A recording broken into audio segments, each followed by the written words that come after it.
আজকের রেসিপিটা শুধুমাত্র হাউসওয়াইফদের জন্য, যারা সারাদিন কাজ করে ক্লান্ত হয়ে সন্ধেবেলা চাও একটু হাতের সামনে কোনো রেস্টুরেন্টের মতো খাবার, কিন্তু বৃষ্টির মধ্যে বেরোতেও পারছো না আর রান্না করতেও ইচ্ছা করছে না। তখন কি করবে? এইভাবে যদি বাড়িতে তোমরা বানিয়ে রেখে দাও, তাহলে যখন খুশি তোমরা চিকেন তন্দুরি বানিয়ে খেতে পারবে। তো সেই রেসিপিটা আজকে তোমাদের সাথে শেয়ার করবো, সেই অবধি কিন্তু অবশ্যই পাশে থেকো। তাহলে চলো শুরু করা যাক। যেহেতু আমার রসুনের কষ থেকে আঙুলের সমস্যা হয়, তাই রসুনের কোয়াগুলোকে কেটে 2 মিনিটের জন্য জলে ভিজিয়ে রেখেছি। ওইদিকে 1 কাপ মতো টক দই জল ঝরে গেলে সেটা প্লেটে নিয়ে নিলাম। এরপরে ছাড়ানো রসুন, আদা আর ঝাল প্রয়োজন মতো যতটা খাবো ততটা কাঁচা লঙ্কা দিয়ে একটা পেস্ট করে নিয়েছি। চেষ্টা করতে হবে যতটা কম জল ব্যবহার করা যায়। এরপরে 2 চামচ কাশ্মীরি লাল লঙ্কার গুঁড়ো, 1 চামচ তন্দুরি মশলা, 2 চামচ লবণ, খুব সামান্য হলুদ, 1 চামচ সর্ষের তেল আর একটা গোটা পাতিলেবুর রস ব্যবহার করেছি। মাখাতে যাব সেই সময় দেখি আকাশটা পুরো অন্ধকার করে বৃষ্টি নেমেছে, আর ব্যাটারটা একটু পাতলা হয়েছে বলে 1.5 চামচ মতো ছাতু ব্যবহার করছি। এরপরে এই ব্যাটারটা ভালোভাবে মিশিয়ে নিয়ে একে একে চিকেনের টুকরোগুলো দিয়ে নেব।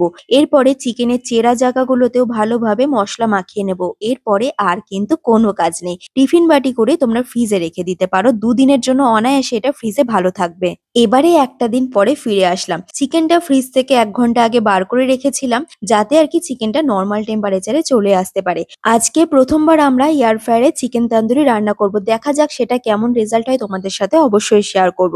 এবারে তোমরা যারা কড়াইতে বেক করতে চাও, তাদের জন্য কড়াইয়ের মধ্যে একটুখানি ফয়েল পেপার দিয়ে একটা স্ট্যান্ড বসিয়ে চিকেনগুলো দিয়ে নাও। ঢাকা চাপা দিয়ে 30 মিনিট লো আঁচে একদম বেক করে নাও। তারপরে আবার এপিঠ থেকে ওপিঠ উল্টে দিয়ে 20 থেকে 30 মিনিট আবার বেক করে নাও। দেখবে চিকেন তন্দুরিটা কিন্তু সেম রেজাল্ট আসবে। এদিকে এয়ার ফ্রায়ারে আমাদের 40 মিনিটে চিকেন তন্দুরিটা কমপ্লিট হয়ে গেছিল।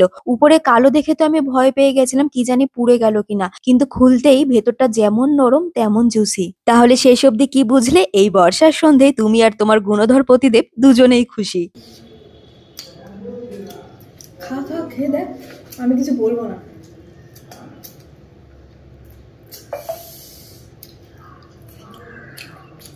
কেমন লাগছে? স্পাইসি হয়েছে বিশাল, আর এমন জুসি।